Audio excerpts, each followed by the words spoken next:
उपाध्यक्षज्यू अभिभावकज्यू तथा दिदीभाइ दाजुबहिनीहरू शिवराय बालकोमा एउटा छोटो वक्तृत्व भन्न गइरहेको छु। मेरो वक्तृत्वको शीर्षक रहेको छ पानी तरल पदार्थहरू। पानी बिना जीवन अधुरो हुन्छ। पानी बिना मानिसको जीवन अन्धकार हुन्छ। पानी मानिसको जीवनमा अत्यन्त महत्त्वपूर्ण छ, किनभने पानी बिना मानिस केही दिन पनि बाँच्न सक्दैन।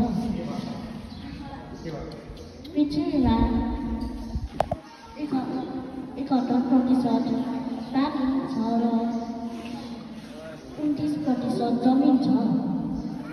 मेरो देश नेपाल जलस्रोतको दोस्रो धनी देश हो। धन्यवाद।